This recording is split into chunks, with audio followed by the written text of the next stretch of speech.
Hello, myself Vivek Singh, Assistant Professor, Department of Political Science, University of Allahabad. Today we are going to discuss about the topic democracy. लेकिन लोकतंत्र को जानने से पहले यह आवश्यक रूप से यह जानना है कि वास्तव में पूरे विश्व में कितने तरह की शासन व्यवस्थाएं काम करती हैं। अब हम शासन व्यवस्थाओं यानी कि गवर्निंग सिस्टम की अगर बात करें तो हम जो है देखते हैं कि वास्तव में विश्व में 3 तरह की शासन व्यवस्थाएं यानी कि गवर्निंग सिस्टम देखे जाते हैं। पहला है राजतंत्र, दूसरा है तानाशाही जिसको आप डिक्टेटरशिप कहते हैं, तानाशाही, और तीसरा है लोकतंत्र। अब 3 तरह की शासन व्यवस्थाओं की जब चर्चा की जाए तो उसमें राजशाही की चर्चा में यह देखा जाता है कि राजशाही वैसी शासन व्यवस्था है जिसमें कोई एक व्यक्ति जिसे हम राजा कहते हैं वो संपूर्ण शक्तियों के साथ अपनी शासन सत्ता को स्थापित करता है।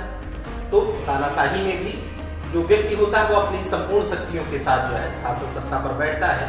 लेकिन इसमें और इसमें जो अंतर होता है वो ये है कि वास्तव में राजतंत्र में जनता के प्रति जो है कल्याण की भावना राजा के अंदर होती है, क्योंकि राजा को अपनी सत्ता का भय मतलब राजा को अपनी सत्ता बचाने का भय नहीं होता है। यह इसका पद जो है वह जनता की सहमति से लेजिटिमेशन ऑफ द पीपुल की वजह से होता है, यानी सत्ता को स्वीकार करती है जनता। लेकिन तानाशाही इसके विपरीत होती है। तानाशाही वह व्यवस्था होती है जिसमें कोई शासक संपूर्ण शक्तियों को लेकर के शासन सत्ता पर स्थापित होता है, परंतु जनता की वैधता उसको प्राप्त नहीं हो पाती है, क्योंकि यह तानाशाही किस आधार पर चलती है, वो शक्ति के आधार पर चलती है। यह जो है अपने सत्ता को बनाए रखने के लिए पावर का इस्तेमाल करता है। तो तानाशाही में शासक जो होता है वह सबसे पहले अपनी शक्ति को बचाने का प्रयोग करता है, अपनी सत्ता को बचाने का प्रयोग करता है, और उसमें जो है कल्याण की भावना से अधिक जो है शक्ति प्रदर्शन या शक्ति के सामर्थ्य की बात देखी जाती है। इन दोनों शासन व्यवस्थाओं के अतिरिक्त लोकतंत्र की यदि हम बात करें तो लोकतंत्र शासन व्यवस्थाओं का एक ऐसा स्वरूप है जिसके अंतर्गत व्यक्ति तथा राज्य के संबंधों की व्याख्या की जाती है। अब ये जो जितने भी शासन तंत्र हैं इसमें क्या होता है, चाहे इसकी बात की जाए, चाहे इसकी बात की जाए, चाहे इसकी बात की जाए, तीनों में एक चीज निकल करके आती है कि इन तीनों व्यवस्थाओं में एक तरफ होता है राज्य और एक तरफ होता है व्यक्ति। अर्थात किसी भी शासन व्यवस्था में व्यक्ति तथा राज्य के बीच संबंधों की जो व्याख्या है वही शासन प्रणाली का मूल स्वरूप होता है या विशिष्ट स्वरूप होता है, स्पेसिफिक स्ट्रक्चर होता है।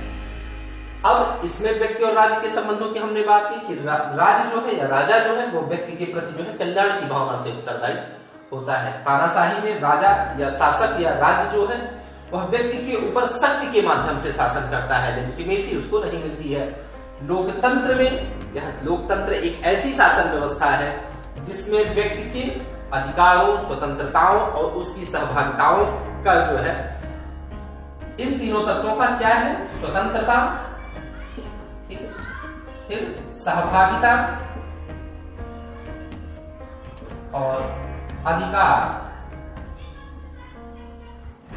इसके ऊपर किसका है, ये जो तत्व है यह जो है किस पे शासन करते हैं, जो है निर्णय निर्माण प्रक्रिया में, यानी कि डिसीजन मेकिंग में ये जो है हावी होते हैं। अर्थात राज्य के द्वारा जो भी निर्णय लिया जाता है वह इस दृष्टिकोण के आधार पर लिया जाता है कि व्यक्ति की स्वतंत्रता, व्यक्ति की सहभागिता, व्यक्ति के अधिकार, इसका जो है अधिक से अधिक जो है इस चीज को फुलफिल किया जा सके।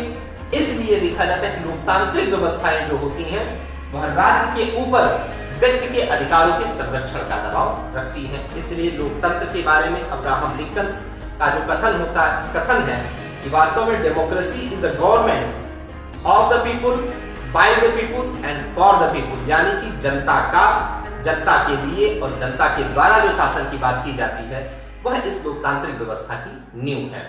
अब ये देखा गया इन्हीं सब परिप्रेक्ष्यों के आधार पर लोकतंत्र की जो हम व्याख्या कर रहे हैं उसमें ये देखा गया कि जो वर्तमान लोकतंत्र है इस पर जो है इसका जो स्वरूप देखा जा रहा है, यानी कि जो वर्तमान विश्व व्यवस्था है, जो लोकतांत्रिक युग की बात किया जाए, this is the democratic era, यह जो है लोकतंत्र का युग कहा जाता है। लेकिन वर्तमान लोकतंत्र को आज तक आने में यानी कि इसके इस टोटल फॉर्म को देखने में, इसके इस मॉडर्न फॉर्म को देखने में एक बड़ी लंबी कथा है, यानी कि एक डेवलपमेंट है जो वर्तमान स्वरूप हम देख रहे हैं, जो इसका डेवलप्ड फॉर्म हम देख रहे हैं, वो ऐसा नहीं था।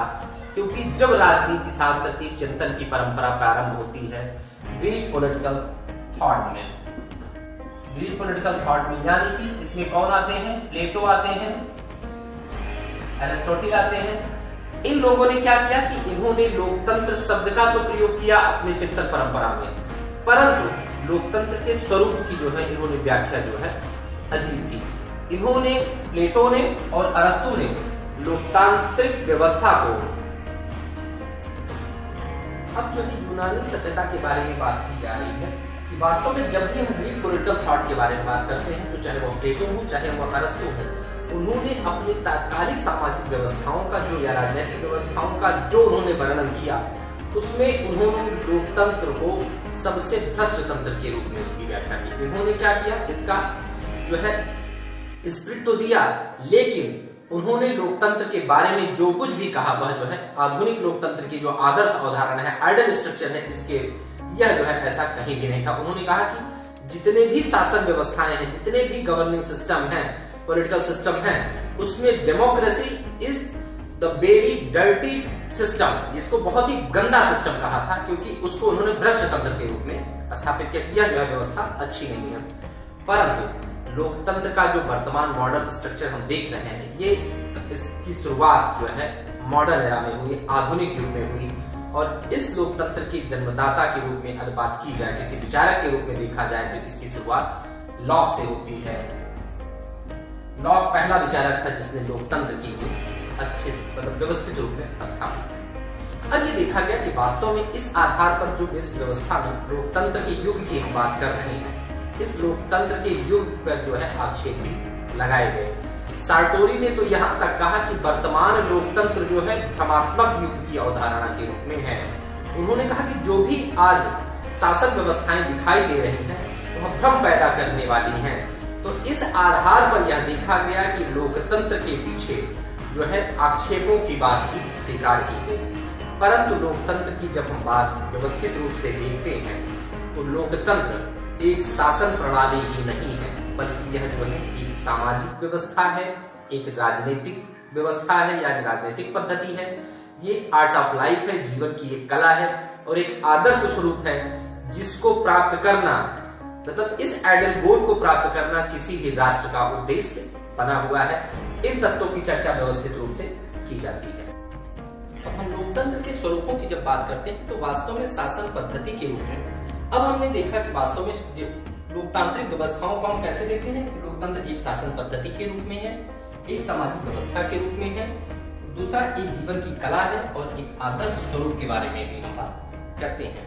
अब ये देखा गया कि जब हम लोकतंत्र को शासन पद्धति के रूप में देखते हैं, तो लोकतंत्र किन शब्दों से बना है? डेमोक्रेसी, लैटिन भाषा के डिमोस प्लस क्रेशिया, इन दो शब्दों से मिलकर के बना है, जिसका अर्थ होता है शासन की शक्ति, शासन की शक्ति। अर्थात लोकतंत्र में क्या है? लोकतंत्र में शासन प्राप्त करने की जो शक्ति होती है, यह एक शासन प्रणाली के रूप में लोकतंत्र को स्थापित करती है। अब ये देखा गया कि वास्तव में लोकतंत्र में जो शासन होता है, वह शासन किस रूप में प्राप्त करते हैं। तो आपको ये पता है कि वास्तव में लोकतंत्र की सबसे बड़ी शक्ति क्या है? मतदान, वोटिंग। तो मतदान जो है लोकतंत्र का सबसे बड़ा व्यवहारिक पहलू होता है, क्योंकि मतदान के ही माध्यम से हम अपने शासक को जो है चुनते हैं। और यह देखा गया कि मतदान के माध्यम से हम शासक को ही नहीं चुनते हैं, क्योंकि दो तरह के लोकतांत्रिक व्यवस्थाओं की बात की गई। हम जो है अपने उन प्रतिनिधियों को भी चुनते हैं, रिप्रेजेंटेटिव्स को भी चुनते हैं, जो डिसीजन मेकिंग में हमारे इच्छाओं का प्रतिनिधित्व करते हैं, रिप्रेजेंटेशन करते हैं।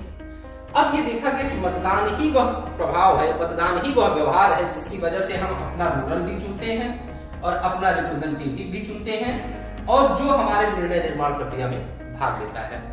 तो यह देखा गया कि वास्तव में मतदान के साथ साथ शासन प्रणाली के रूप में यदि लोकतंत्र की बात की जाए, तो और कौन सी अन्य चीजें आती हैं।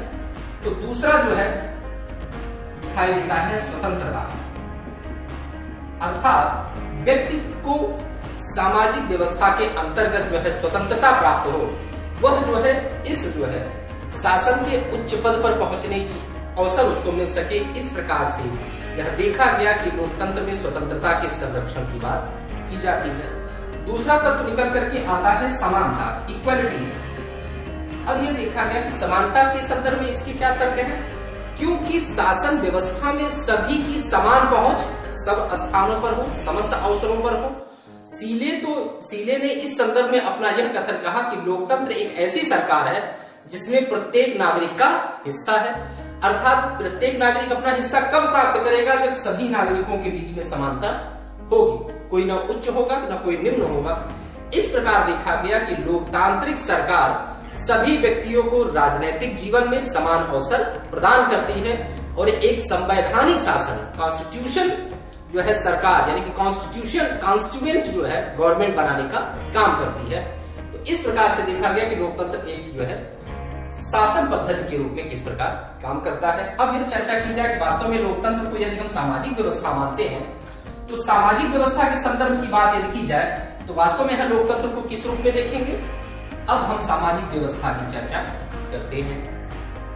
अब लोकतंत्र में हम सामाजिक व्यवस्था को यदि देखते हैं कि लोकतंत्र एक सामाजिक व्यवस्था, सोशल सिस्टम के रूप में कैसे काम करता है, तो वास्तव में जब हम सामाजिक व्यवस्था की चर्चा करते हैं तो लोकतंत्र एक प्रकार की ऐसी सामाजिक व्यवस्था है यानी कि जिसमें सब व्यक्ति को व्यक्ति के रूप में महत्व प्राप्त हो, अर्थात व्यक्ति की पहचान कैसे रूप में हो, पर्सन के रूप में या व्यक्ति के रूप में हो, अर्थात किसी व्यक्ति को धर्म, जाति, संपत्ति के आधार पर उसकी तुलना न की जाए, अर्थात जब किसी को धर्म, जाति, संपत्ति और रंग के आधार पर उसकी व्याख्या न करके व्यक्ति को व्यक्ति के स्वरूप में समानता के व्यवहार पर जो है व्यवस्था स्थापित की जाए, तो ऐसी सामाजिक व्यवस्था को, ऐसे पॉलिटिकल सिस्टम को हम क्या कहते हैं, डेमोक्रेसी। अर्थात पॉलिटिकल ऐसा जो है सामाजिक परिवेश हो जिसमें राजनीतिक के साथ साथ हमें सामाजिक समानता के भी अवसर प्राप्त हो सके, तो ऐसी व्यवस्था हमें लोकतंत्र में ही प्राप्त हो सकती है। अब हम यदि लोकतंत्र को एक जीवन जीने की कला माने, आर्ट ऑफ लाइफ माने, यदि हम लोकतंत्र को आर्ट ऑफ लाइफ माने तो वास्तव में लोकतंत्र को हम जीवन की कला कैसे माने। सबसे पहला ये बात हमको समझना है कि वास्तव में मनुष्य का जीवन गरिमामय कैसे बन सकता है, अर्थात मनुष्य अपने जीवन में किन चीजों को पसंद करता है। सबसे पहले आप ये जानते हैं कि कोई भी मनुष्य क्या चाहता है, स्वतंत्रता चाहता है, समानता चाहता है, क्योंकि कोई भी व्यक्ति किसी के अधीन नहीं रहना चाहता। कोई व्यक्ति यह नहीं चाहता कि वह डिस्क्रिमिनेशन का शिकार हो, और यह कि व्यक्ति जो है बंधुता चाहता है, अर्थात आपस में प्रेम चाहता है, और वह समाज में क्या स्थापित करना चाहता है, न्याय। तो स्वतंत्रता, समानता, बंधुता और न्याय यह व्यक्ति के वे गुण हैं जिनके बिना व्यक्ति अपना गरिमामय जीवन स्थापित नहीं कर सकता है। अर्थात लोकतंत्र में क्या हो कि व्यक्ति की इच्छाओं के अनुसार, व्यक्ति की इच्छाएं हमने बताई, व्यक्ति की इच्छाएं ये हैं स्वतंत्रता, समानता, बंधुता और न्याय। व्यक्ति की इन इच्छाओं की पूर्ति जिस व्यवस्था में हो सके वह कौन सी व्यवस्था होगी, वह लोकतंत्र होगी। और लोकतंत्र में ही व्यक्ति अपने जीवन शैली के अनुसार अपने व्यवस्था को संचालित करे। इसलिए यह माना गया कि लोकतांत्रिक व्यवस्था में सहिष्णुता के भाव पाए जाएं, और यदि दूसरे शब्दों में इसकी व्याख्या किया जाए तो व्यक्ति को विचार, अभिव्यक्ति, न्याय, समानता ऐसे जो है तत्व मिले, और यह व्यवस्था जो है सबके लिए पारदर्शी रूप से दिखाई दे, किसी के लिए न तो विशिष्ट हो न किसी के लिए कम हो। इसलिए यह व्यवस्था पारदर्शी जो है सिस्टम में चलती है। तो इस आधार पर हम क्या मानते हैं कि जीवन के वह मूल्य कहाँ फुलफिल हो सकते हैं, कहाँ पूरे हो सकते हैं, वह लोकतंत्र में ही पूरे हो सकते हैं। किसी और शासन व्यवस्था में व्यक्ति के जीवन शैली को इतना प्रभावित करने का साहस या क्षमता जो है किसी भी व्यवस्था में नहीं है। और ये देखा गया कि एक आदर्श के रूप में यदि हम लोकतंत्र को स्थापित करते हैं या स्वीकार करते हैं तो लोकतंत्र एक आदर्श के रूप में कैसे मिलेगा, क्योंकि अभी हमने देखा कि शासन पद्धति में सामाजिक व्यवस्था है, जीने की कला है, तो वह क्या आदर्श है जिन्हें प्राप्त करना किसका लक्ष्य है, लोकतांत्रिक व्यवस्थाओं का। और वह लक्ष्य क्या है कि व्यक्ति की स्वतंत्रता का सम्मान हो, स्वतंत्रता की चर्चा की गई, अर्थात स्वतंत्रता का सम्मान हो, स्वतंत्रता तो प्राप्त हो लेकिन वो क्या हो, उसका सम्मान जो है राज्य के द्वारा किया जाए। दूसरा है कि अब जो है विधि का शासन स्थापित हो, रूल ऑफ द लॉ हो, रूल ऑफ लॉ की बात की जाए, यानी कि विधि के द्वारा स्थापित प्रक्रिया के माध्यम से ही पूरी व्यवस्था को संचालित करने का काम जो है कहां होता है, लोकतंत्र में होता है। तो यह आदर्श प्राप्त करने का लक्ष्य है। दूसरा है सामाजिक, आर्थिक और राजनीतिक न्याय, सामाजिक, आर्थिक और राजनीतिक न्याय प्राप्त करने का लक्ष्य क्या है, लोकतंत्र का है। और दूसरा है समानता का सिद्धांत, अर्थात लोकतंत्र में क्या है, सबसे बड़ी बात है कि सभी में समानता पाई जाती है। तो इन तत्वों के आधार पर हम मानते हैं कि यही वे आदर्श हैं जिनको लोकतंत्र जो है प्राप्त करने की कोशिश करता है। और लोकतांत्रिक व्यवस्था की यह विशेषता है कि वह इन समस्त मूल्यों, मान्यताओं और जीवन शैलियों को अपने में आत्मसात किया है। इसलिए वर्तमान व्यवस्था को हम क्या कहते हैं कि लोकतांत्रिक युग का आगाज हो चुका है। विश्व के जिन देशों में आज लोकतंत्र नहीं है वहां पर लोकतंत्र की मांग पुरजोर रूप से हो रही है, और जहां लोकतंत्र है भले ही उसमें कोई उठापटक होती हो, कभी भी तानाशाही या मिलिट्री रिफॉर्म, मतलब मिलिट्री शासन के द्वारा उसको कैप्चर करने की कोशिश की जाती है, फिर भी अंततः वहां लोकतंत्र स्थापित करने के लिए लोग प्रेरित होते हैं। यह लोकतंत्र की वे गुण है जो लोकतंत्र की नींव को मजबूत बनाए हुए हैं। अब हम ये देखते हैं कि विचारकों के आधार पर लोकतंत्र के कुछ विशिष्ट जो है संप्रदाय बनाए गए हैं, कुछ विशिष्ट प्रभाव देखे गए कि लोकतांत्रिक विकास की प्रक्रिया किन किन रूपों में हुई है। अब जो है लोकतंत्र की अनेक अवधारणाओं की जब चर्चा करनी है उसमें देखा गया कि वास्तव में डिफरेंस कॉन्सेप्ट ऑफ डेमोक्रेसी की चर्चा आवश्यक है, क्योंकि लोकतंत्र जो है एक ऐसी शासन व्यवस्था है जिसकी व्याख्या लोगों ने अपने अपने हिसाब से की है। तो इन समस्त व्याख्याओं में सबसे पहले हम ये देखते हैं कि लोकतंत्र की कौन कौन से विभिन्न दृष्टिकोण या विभिन्न अवधारणाएं आई हैं। सबसे पहला है उदारवादी दृष्टिकोण, फिर है वर्गीय सिद्धांत, फिर लोकतंत्र का बहुलवादी दृष्टिकोण, फिर है लोकतंत्र का मार्क्सवादी दृष्टिकोण और फिर है लोकतंत्र का समाजवादी दृष्टिकोण। अब इनकी पृथक पृथक व्याख्या छोटे शब्दों में कर देते हैं, क्योंकि ये की परीक्षा के दृष्टिकोण से बहुत महत्वपूर्ण इसका एलिब्रेशन नहीं है। यह आपको जान लेना आवश्यक है, क्योंकि इसका सिर्फ आप इनकी चर्चा करके छोड़ देंगे। इसके अगले वीडियो में जब मैं लोकतंत्र की विस्तृत व्याख्या का जो नया वीडियो शूट करूंगा उसमें जो है आपका इसका विस्तृत जो है व्याख्या मिलेगी।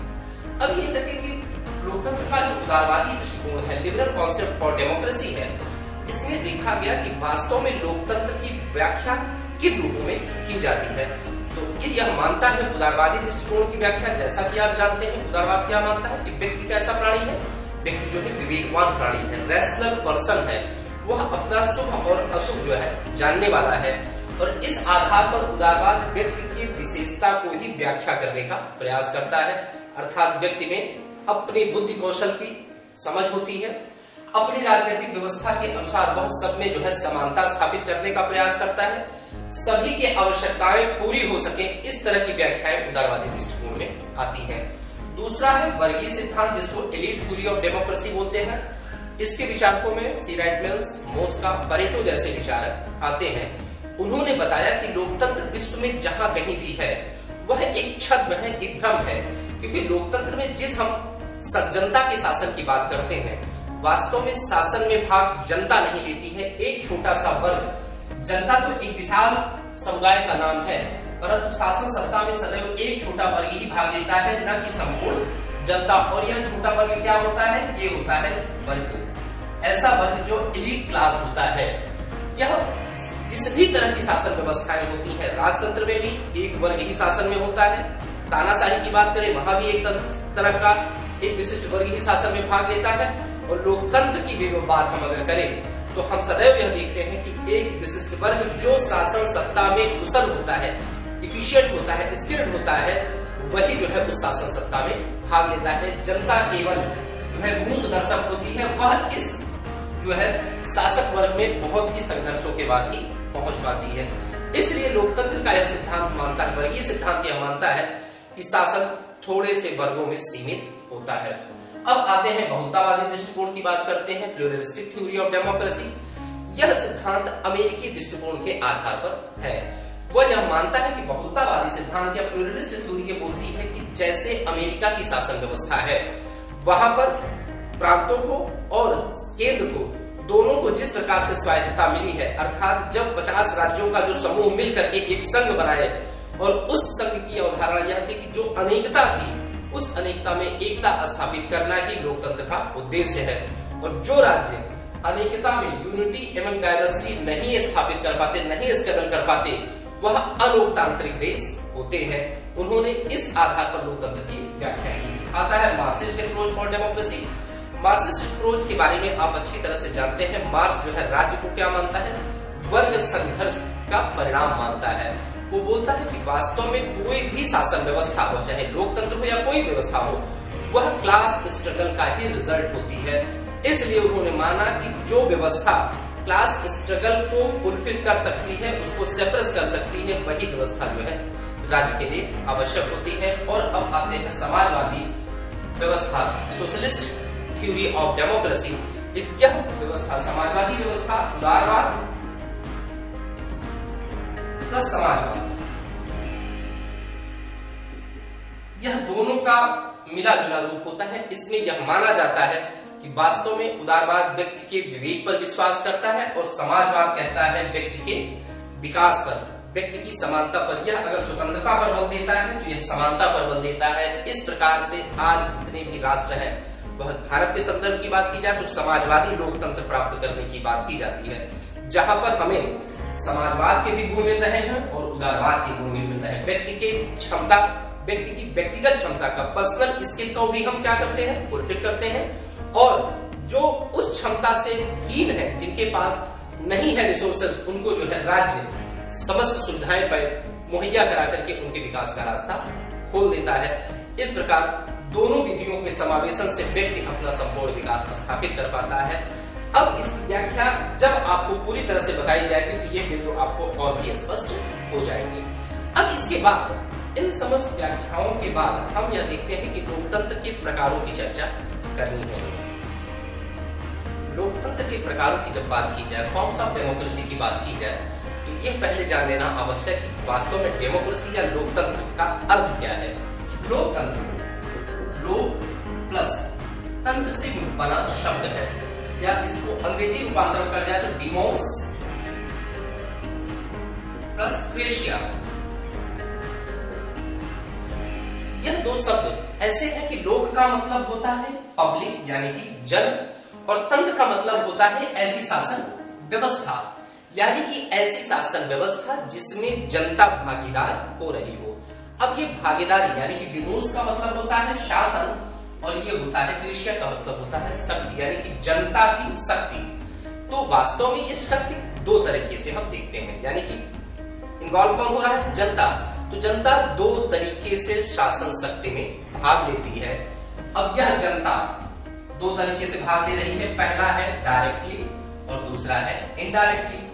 अब जो डायरेक्टली यानी कि पहले शब्द से ही स्पष्ट है कि जनता की प्रत्यक्ष भागीदारी जब शासन में हो तो ऐसी शासन व्यवस्था को हम प्रत्यक्ष लोकतंत्र कह सकते हैं। दूसरा है जब जनता की भागीदारी प्रत्यक्ष न होकर के अप्रत्यक्ष इनडायरेक्ट फॉर्म में हो रही हो, इसको जो है हम रिप्रेजेंटेटिव फॉर्म ही कहते हैं। जब जनता सीधे नहीं भाग लेती तो भाग लेने का तरीका है कि वह अपने प्रतिनिधियों के माध्यम से, जिनका चुनाव जनता स्वयं करती है, उनके माध्यम से वह लोकतांत्रिक व्यवस्था में भाग लेती है। इस आधार पर लोकतंत्र को हमने दो भागों में बांट दिया।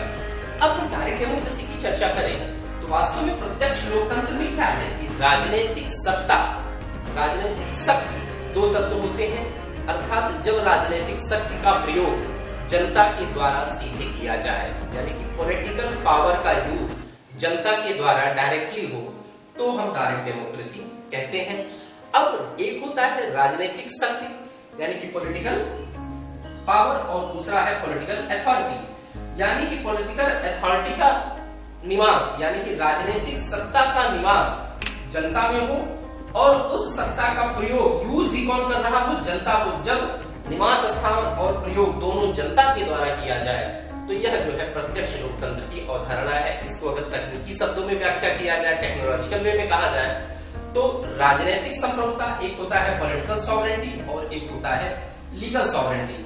पॉलिटिकल सॉवरेंटी और लीगल सॉवरेंटी जब दोनों कहां पर निवास करें, जनता में निवास करें, राजनीतिक संप्रभुता और कानूनी संप्रभुता जब दोनों जनता में निवास करें, तो यह प्रत्यक्ष लोकतंत्र की विशेषता होती है। प्रत्यक्ष लोकतंत्र के समर्थक में जो है रूसो, मैकफरसन तथा एमएन राय जैसे विचारक रहे हैं। अब प्रतिनिधित्वात्मक या रिप्रेजेंटेटिव डेमोक्रेसी की यदि बात की जाए तो पहला है पॉलिटिकल अथॉरिटी और दूसरा है पॉलिटिकल पावर। पॉलिटिकल पावर और पॉलिटिकल अथॉरिटी यानी कि पॉलिटिकल पावर किसके पास है, जनता के पास, और पॉलिटिकल अथॉरिटी का प्रयोग यानी कि राजनीतिक सत्ता तो जो है राजनीतिक शक्ति प्राप्त होती है जनता को, लेकिन राजनीतिक सत्ता पॉलिटिकल अथॉरिटी का प्रयोग कौन करता है, जनता के चुने हुए रिप्रेजेंटेटिव्स। तो वास्तव में अब दोनों विभाजन हो गया कि राजनीतिक सत्ता का निवास स्थान कहां है, जनता में है, लेकिन उसका प्रयोग कौन कर रहा है, जनता के चुने हुए प्रतिनिधि। अब वही तकनीकी शब्दों का प्रयोग कि राजनीतिक संप्रभुता यानी कि पॉलिटिकल सॉवरेंटी किसके पास है, पॉलिटिकल सॉवरेंटी तो जनता के पास है, मगर लीगल सॉवरेंटी किसके पास चली आई, लीगल सॉवरेंटी चली आई प्रतिनिधियों के पास। और लीगल सॉवरेंटी को और अगर एलिब्रेट किया जाए तो कानूनी संप्रभुता वह शक्ति है जिसका प्रयोग करके हम लॉ फॉर्मेशन करते हैं, डिसीजन मेकिंग करते हैं। तो जो इनडायरेक्ट डेमोक्रेसी है वहां पर लॉ फॉर्मेशन में कौन भाग लेता है, प्रतिनिधि भाग लेते हैं, हमारे रिप्रेजेंटेटिव, जिसको हम अपने इलेक्शन के माध्यम से इलेक्ट करके हम भेजते हैं। अब ये बातें स्पष्ट हो रही हैं। तो ये देखा गया कि जो है अप्रत्यक्ष लोकतंत्र की अगर समर्थक की बात की जाए तो सबसे पहले लॉक, बेंथम और गार्नर जैसे विचारक जो है प्रतिनिधित्वात्मक लोकतंत्र के प्रमुख समर्थकों में माने जाते हैं। एक नाम छूट रहा है जिसका नाम है सबसे प्रमुख रूप से दिया जाता है जेम्स स्मिथ और जे.एस. स्मिथ। यह दोनों पिता पुत्र ही इसके समर्थक रहे हैं। अब ये देखा गया कि वास्तव में जब हम लोकतंत्र के वेरियस कॉन्सेप्ट को जान गए, फिर हमने फॉर्म्स ऑफ डेमोक्रेसी को जान लिया, अब ये देखना है कि क्या हम किसी भी ऐसे साइलेंट फीचर को हम आइडेंटिफाई कर सकते हैं जिसके बिहाफ पे हम ये जान सकें कि कोई भी शासन व्यवस्था लोकतांत्रिक है या नहीं है। तो इन साइलेंट फीचर को जानना बहुत आवश्यक है क्योंकि हम आसानी से समझ सकें कि कोई भी व्यवस्था लोकतांत्रिक कैसे हो सकती है। लोकतांत्रिक के विविध स्वरूपों की चर्चा के बाद हम उन मूल तत्वों की बात पर आते हैं, बेसिक फीचर्स पर आते हैं जिनके आधार पर हम ये आइडेंटिफाई करते हैं कि कोई भी व्यवस्था लोकतांत्रिक है या नहीं है। तो इसके पहले लोकतंत्र की एक सामान्य सी बात समझ लेना आवश्यक है कि लोकतंत्र क्या है, जो स्वतंत्रता, समानता तथा भ्रातृत्व पर आधारित एक ऐसी शासन व्यवस्था जिसमें सभी लोग यानी कि पूरी जनता मिलकर के एक शासक को, जिसको हेड ऑफ द गवर्नमेंट या हेड ऑफ द स्टेट कहा जाए, इसका चयन एक निश्चित समय के लिए करती है और इस आधार पर यह देखा जाता है कि वह निश्चित समय तक वह शासन व्यवस्था उस प्रतिनिधित्व का प्रयोग करके शासन करती है। अब ये कहेंगे कि वो कौन से तत्व हैं जिनके आधार पर हम यह पहचानते हैं कि कोई भी शासन व्यवस्था डेमोक्रेटिक है या नहीं है। तो उसमें सबसे पहला ये आता है कि बिलीव ऑन पॉपुलर सॉवरेंटी, यानी कि पॉपुलर सॉवरेंटी में विश्वास हमारा बना रहे। अब पॉपुलर सॉवरेंटी क्या है, क्योंकि पॉपुलर का मतलब होता है जो सब जगह व्याप्त हो, जो पॉपुलर हो, अर्थात हमारी सॉवरेंटी कहाँ है, जनता में है। यानी कि पॉपुलर सॉवरेंट कौन हुआ, ये हुआ पीपुल्स। तो जनता में शासन करने की जो शक्ति होती है वही जो है वह प्रतिनिधियों को सौंपता है, अर्थात संप्रभुता का संपूर्ण निवास कहाँ है, जनता में है। तो यह विश्वास जो है लोकतंत्र में बना होना चाहिए, यानी कि हेड ऑफ द स्टेट या हेड ऑफ द गवर्नमेंट और लॉ फॉर्मेशन में किसकी इच्छाओं का सम्मान किया जा रहा है, जनता की इच्छाओं का सम्मान किया जा रहा है। दूसरा हम ये देखते हैं, अब ये देखा गया कि पॉपुलर सॉवरेंटी की जब बात की जाती है तो जनता इस सॉवरेंटी का प्रयोग कैसे करती है। तो सबसे पहला होता है मतदान, ठीक। दूसरा होता है चुने जाने का अधिकार, यानी कि वह जनता जो है चुनती है, या चुनो और चुने जाओ, दो तरीके की बात होती है। आप वोटिंग के माध्यम से अपना प्रतिनिधि चुनते भी हैं और इलेक्शन में खड़े होकर के प्रतिनिधित्व का परिचय भी देते हैं कि यदि हमें जो है मौका मिला तो मैं भी प्रतिनिधित्व करता हूँ। और तीसरे जो है ये होता है कि वास्तव में जनता के प्रति उत्तरदायित्व की भावना, यानी कि जो भी शासक आप चुन करके भेजते हो किसके प्रति उत्तरदायी है, अल्टीमेट वो जो है जनता के, यानी कि आपके ही प्रति वह उत्तरदायी हो जाती है। इस आधार पर पॉपुलर सॉवरेंटी को हम समझते हैं। अब ये देखा गया कि वास्तव में राजनीतिक और जो है सामाजिक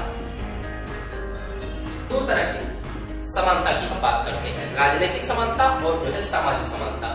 राजनीतिक समानता तो हमारे समाज में व्याप्त है। राजनीतिक समानता को स्पष्ट कर दूं, वास्तव में राजनीतिक क्रियाकलापों में राजनीतिक क्रियाकलाप क्या है? मत देना, ठीक है, सार्वजनिक पदों पर चुने जाना और किसी भी पद पर चुने जाने के योग्य हो जाना, यानी कि प्रतिनिधित्व के लिए तैयार होना, यह जो है राजनीतिक क्रियाकलाप या राजनीतिक समानता है। क्योंकि आप चाहे वो इलेक्शन में खड़े हो सकते हैं, वोट कर सकते हैं और सार्वजनिक पद प्राप्त कर सकते हैं। इसकी समानता तो प्राप्त हो चुकी है कमोबेश सभी देशों में, लेकिन सामाजिक समानता आज भी एक विषम परिस्थिति देशों में है। क्योंकि आज भी हमारा समाज केवल भारत की संदर्भ की बात नहीं, विश्व के जितने भी समाज है वहां पर जाति, धर्म, भाषा, जो है जातीयता, एथनिसिटी के आधार पर जो है वहां पर डिफरेंशिएशन देखा जाता है। तो वहां पर सामाजिक समानता की प्रॉब्लम्स आज भी बनी हुई है। तो राजनीतिक समानता हमने ले ली, लेकिन सामाजिक समानता आज भी जो है प्रश्न चिन्ह खड़ा हुआ है। अब ये देखा गया कि राजनीतिक और आर्थिक स्वतंत्रता, राजनीतिक स्वतंत्रता और आर्थिक स्वतंत्रता यह भी एक महत्वपूर्ण पहलू है लोकतंत्र की व्याख्या के लिए। राजनीतिक स्वतंत्रता तो हमें प्राप्त है क्योंकि राजनीतिक क्रियाकलापों में भागीदारी करने से हमें कोई भी रोक नहीं सकता, लेकिन क्या हम निष्पक्ष होकर के, अनबायस्ड होकर के अपनी पॉलिटिकल पावर का यूज कर पाते हैं? क्योंकि इस बात में सबसे ज्यादा आड़े कौन चीज आती है? हमारी इकोनॉमिकल कंडीशन।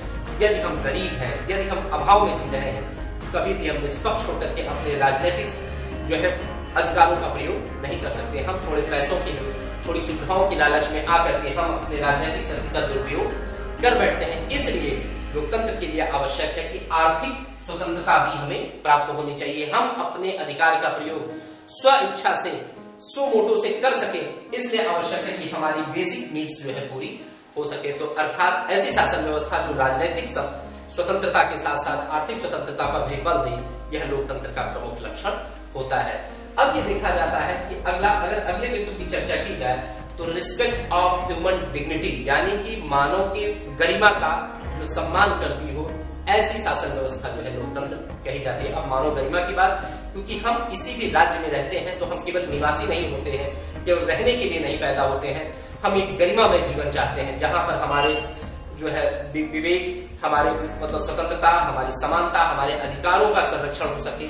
तो वास्तव में इसी के आधार पर, इसी तत्वों को प्राप्त करने के लिए हम जो शासन व्यवस्था बनाते हैं वह जो है लोकतंत्र होती है।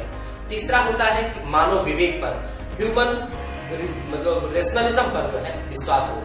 अर्थात लोकतंत्र में हम क्या करते हैं? जनता अपने मत का प्रयोग करके अपना प्रतिनिधि चुनती है। तो जब जनता विवेकवान होगी तभी उसके प्रतिनिधि जो है अच्छे निकल करके आएंगे। इसलिए मानव विवेक का होना लोकतंत्र की आवश्यक विशेषता मानी जाती है।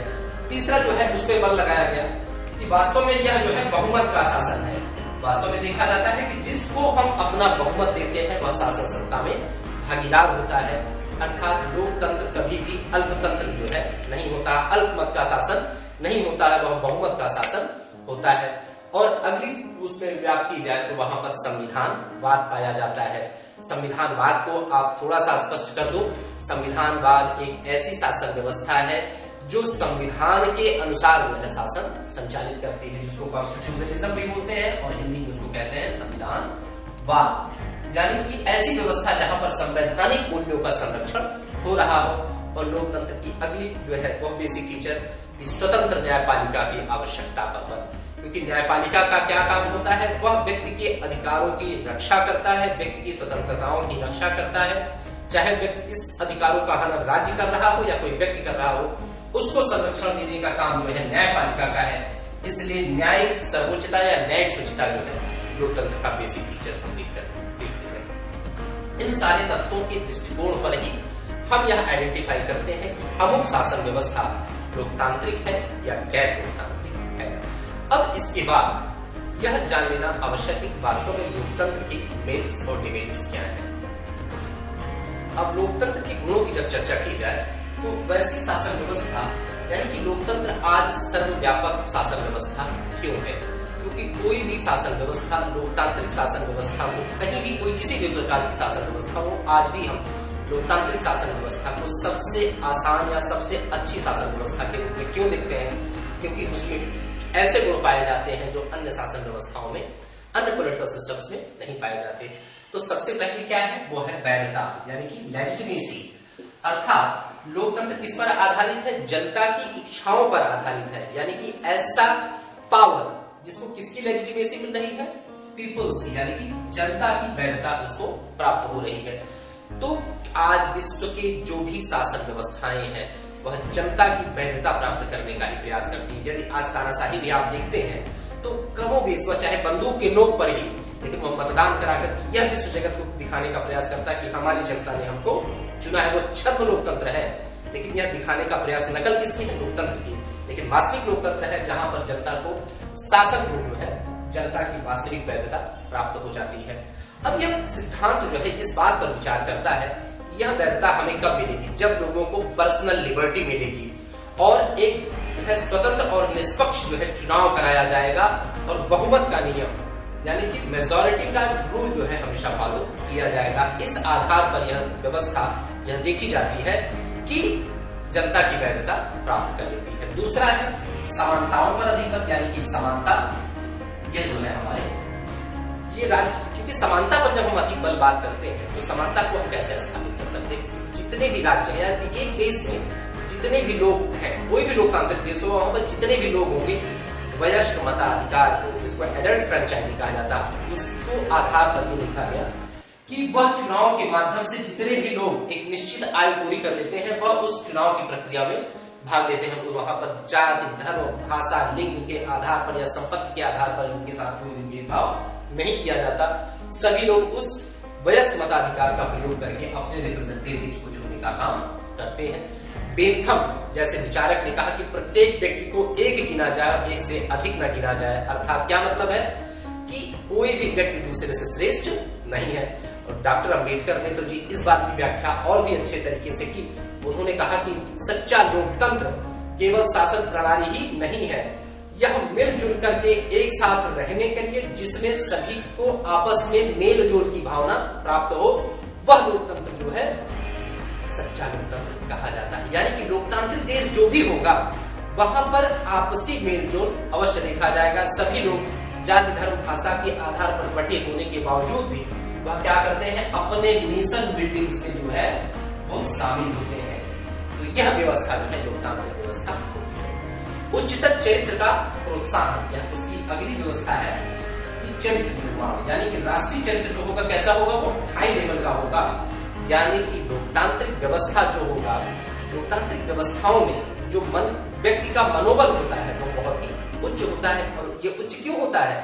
क्योंकि आपके ही चुने हुए लोगों का शासन आपके ऊपर स्थापित होता है। इसलिए यह देखना जो है बहुत आवश्यक है कि वास्तव में शासन सत्ता किस प्रकार से काम कर रही है।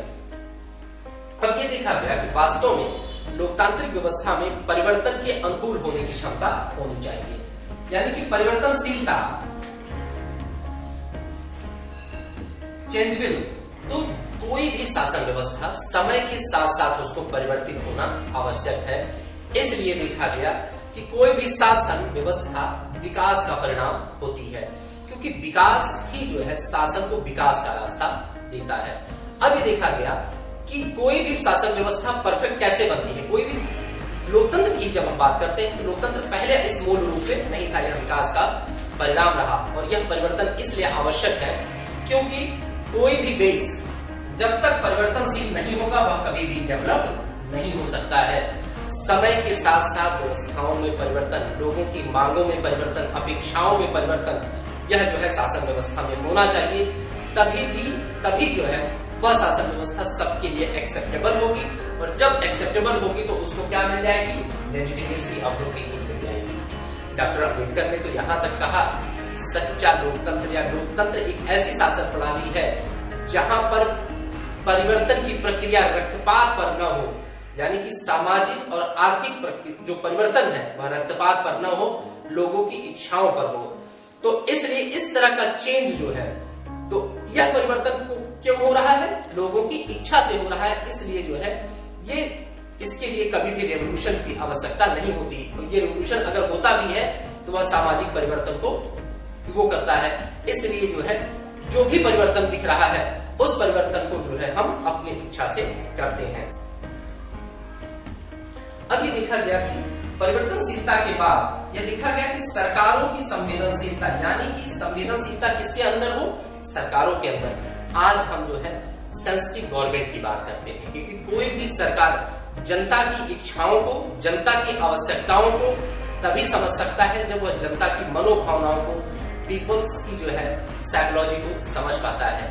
क्योंकि कोई भी सरकार संवेदनशील तभी हो सकती है जब सभी इच्छाओं का सम्मान कर सकती है, जब वह इच्छाओं को समझ सकती है। आज लोकतंत्र की यह विशेष आवश्यकता है, यह विशेष जो है लक्षण है, उसके मेरिट्स है कि यह संवेदनशील शासन देने में हमें सक्षम हो पाया है। और दूसरा है सामाजिक परिवर्तन। क्या कोई भी परिवर्तन जो होता है सामाजिक इच्छा के अनुसार हो, यानी कि विचार विनिमय और समझौते की भावना जो है लोकतंत्र का प्रमुख गुण माना जाता है। यह देखा गया कि वास्तव में लोकतंत्र में परिवर्तन या चेंज जो है क्या होते हैं, ये जो भी सामाजिक परिवर्तन हो रहे हैं, सोशल चेंजेस जो हो रहे हैं, वो क्या हो रहे हैं? लोगों के आपसी म्यूचुअल डिस्कशंस के माध्यम से निकल करके आ रहे हैं। और जो चेंज म्यूचुअल डिस्कशन से निकल करके आए वो सबके लिए क्या होगा? एक्सेप्टेबल होगा। और यही लोकतंत्र को क्या करेंगे? वो मजबूती देंगे। और यह क्या होगा? वो वैधता उसको मिलती चली जाएगी। कोई भी शासन व्यवस्था लंबे समय तक टिक सकती है जिस शासन व्यवस्था को लेजिटिमेसी ऑफ द पीपल मिलती है। अब ये देखा गया कि लोकतंत्र में इन गुणों की तो चर्चा हमने कर दी, क्या वास्तव में लोकतंत्र की कुछ कमियां हम नहीं गिनाएंगे? तो कुछ कमियों की भी चर्चा कर ली जाए, कुछ विद्वानों के द्वारा और कुछ उसके अवधारणाओं के आधार पर। लोकतंत्र के गुणों की चर्चा के बाद अब हम यह देखना चाहते हैं कि वास्तव में लोकतंत्र में कुछ कमियां कहां से हैं। अब ये देखा गया कि इसका सहारा हम पहले विद्वानों के माध्यम से लेते हैं। टेरीलैंड जैसे विद्वान ने कहा दुष्टों का कुलीन तंत्र, अर्थात लोकतंत्र ऐसी शासन प्रणाली है जहां पर दुष्टों का कुलीन तंत्र होता है, अर्थात an aristocracy of the backwards. यह देखा गया कि वास्तव में उन्होंने यह माना कि जहां पर समस्त सत्ता के लालची लोग जो है शासन सत्ता में भाग लेते हैं। यहाँ पर कौन लोग है? उनके लालच, यानी कि सत्ता में सेवा की भावना से नहीं, पर लालच की भावना से आना चाहते हैं। इसलिए उन्होंने कहा यह दुष्टों का कुलीन तंत्र होता है। अब ये देखा है लूडो विसी किसी विचारक ने कहा कि वास्तव में प्रजातंत्र क्या करता है? मृत्यु की ओर ले जाता है। उनका कथन है प्रजातंत्र मृत्यु की ओर ले जाती है। इस आधार पर, इन विचारकों की व्याख्या के आधार पर हम यह देखते हैं कि इन्होंने क्यों लोकतंत्र के ऊपर ऐसे आक्षेप लगाए जो कि एक आदर्श राज व्यवस्था के रूप में जानी जाती है। तो इन विचारकों के बाद जब हम यह देखते हैं तो पहला जो लक्षण निकल करके आता है, पहला जो कमी हमको दिखाई देती है, वहां पर यह दिखती है कि लोकतंत्र में अभीष्ट निर्णयों के बजाय, यानी कि जो वास्तविक निर्णय है उनका निर्णय न होकर के लोकप्रिय निर्णय जो है लिए जाते हैं। इसके पीछे कारण भी उत्तरदायी है, क्योंकि लोकतांत्रिक व्यवस्था में प्रेशर ग्रुप्स, हेल्प ग्रुप्स और जो है पॉलिटिकल पार्टीज, यानी कि राजनीतिक दल, दबाव समूह, हित समूह, यह सारे लोगों का सरकार के ऊपर दबाव होता है और सरकारें इनके दबाव को इग्नोर नहीं कर पाती हैं। इसलिए कभी कभी ह्यूज लेवल पर या जो है बहुत ही विस्तृत जो है आधार पर निर्णय न लेकर के कभी कभी किसी हितों को संरक्षित करने के लिए, किसी ग्रुप्स को इंटरेस्ट को फुलफिल करने के लिए हमें कुछ निर्णय लेने पड़ते हैं। ऐसा आक्षेप लोकतंत्र पर लगाया गया कि वह जो है विस्तृत हितों की अनदेखी करके सूक्ष्म हितों या छोटे हितों की जो है को पूरा करने का प्रयास करता है। अब ये देखा गया कि दूसरा उसका है कि पॉलिटिकल इक्वालिटी और जो है सोशल इक्वालिटी, राजनीतिक समानता और सामाजिक समानता। इसकी यह जो अंतर्द्वंद है यह आज भी बना हुआ है। हमने पॉलिटिकल इक्वालिटी तो दे दी, हमने राजनीतिक समानता तो दे दी, परंतु क्या आज हम आर्थिक समानता दे पाने में सक्षम हुए हैं?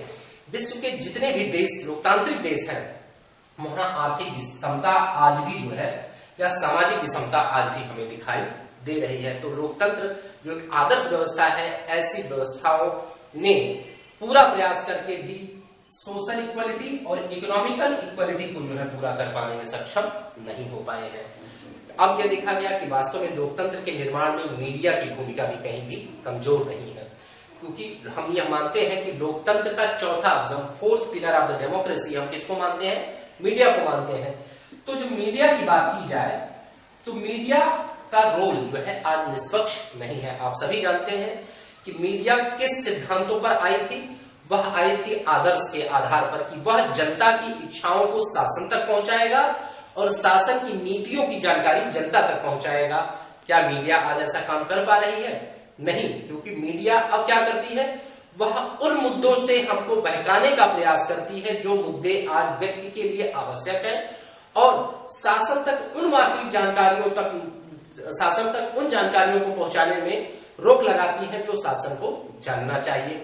इस प्रकार मीडिया बीच में क्या कर रही है, जो ब्रिज का काम करना था वो बैरियर का काम करना शुरू कर दिया है, और वह अपने स्वहित में जो है जनहित को प्रभावित करने का काम करती है। सेल्फ इंटरेस्ट के चक्कर में पब्लिक इंटरेस्ट को भी वो जो है मोल्ड कर देती है। यह जो है मीडिया के ऊपर एक विशिष्ट प्रश्न चिन्ह है, और यह लोकतांत्रिक देशों में विशेष रूप से देखा जाता है।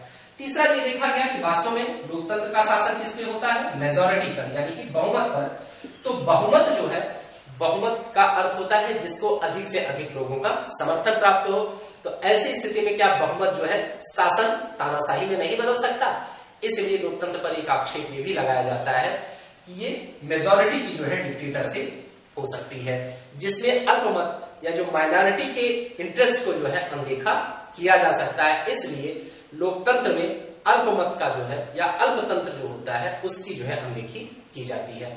देखा गया कि वास्तव में लोकतंत्र व्यवस्था को चलाने के लिए चुनाव का सहारा लिया जाता है। समय समय पर प्रतिनिधियों, एक बड़े व्यापक स्तर पर जो है चुनाव होता है। इसमें सार्वजनिक धन, पब्लिक जो है मनी जो है बहुत ज्यादा खर्च होती है, और समय का भी जो है अपव्यय होता है। तो it is a time taken process, और इसमें जो है पैसे का भी इन्वॉल्वमेंट हो जाता है। तो देखा गया कि वास्तव में लोकतांत्रिक व्यवस्था को पूर्ण रूप से संचालित करने के लिए राष्ट्र का जो धन है वह कैसे खर्च होता है। और सबसे बड़ा आक्षेप ये लगाया जाता है कि यह अनुत्तरदायी शासन होता है। अनुत्तरदायित्व जो है लोकतंत्र में, हम जिस उत्तरदायित्व की बात करते हैं, जिस जो है ऑब्लिगेशन की बात करते हैं, ये जो है अनुत्तरदायित्व की भावना पाई जाती है। क्योंकि ये बात देखा जाता है कि जनता अपने प्रतिनिधियों का चुनाव करती है किस बिहाफ पर, कि जनता हमारे प्रति उत्तरदायी रहेंगे और हमारी इच्छाओं का सम्मान करेंगे। परंतु प्रतिनिधि कभी कभी जनता की इच्छाओं के विरुद्ध जाकर के स्वहित में भी काम करने लगते हैं, और क्योंकि जनता तो चुनाव के ही समय उनके ऊपर अंकुश लगा सकती है। एक बार अगर चुन लेने के बाद वह एक निश्चित समय अंतराल, एक फिक्स टाइम पीरियड के लिए वो क्या होते हैं, वह जो है अनुत्तरदायी हो जाते हैं, अनअकाउंटेबल हो जाते हैं। इसलिए उनकी अकाउंटेबिलिटी पर जो ये जो प्रश्न चिन्ह लगाया जा रहा है वह जो है लोकतंत्र की सबसे बड़ी कमी देखी जाती है। अब ये देखा गया कि वास्तव में लोकतंत्र में कमियां भले ही थोड़ी बहुत हमें दिखाई दी, जिसको हमने बहुत ही बारीकी से निकालने का प्रयास किया, परंतु उसकी अच्छाइयों के आगे, उसकी मेरिट्स के आगे उसके डिमेरिट्स बहुत ही कम है। क्योंकि वास्तव में ये देखा जाए कि कोई भी पॉलिटिकल सिस्टम होगा वह एब्सोल्यूट ना तो उसके पास मेरिट होंगी, ना तो एब्सोल्यूट डिमेरिट्स होंगी। जिसके पास मेरिट्स अच्छी हो, इसीलिए लोकतांत्रिक व्यवस्था आज पूरे विश्व में जो है, जहां पर लोकतांत्रिक देश नहीं है, वह लोकतंत्र की मांग कर रहे हैं। ऐसा क्यों? क्योंकि आज जितनी भी विश्व में प्रचलित शासन व्यवस्थाएं हैं, जितने भी रनिंग पॉलिटिकल सिस्टम्स हैं, उसमें democracy is the best political system. तो इसीलिए हम लोकतंत्र को आत्मसात करते हैं और लोकतंत्र को पूरी तरह से विश्व में व्यापक रूप से उसको स्प्रेड होते हुए देखना चाहते हैं। धन्यवाद। तो इसकी चर्चा जो है विस्तृत रूप से की जाती है।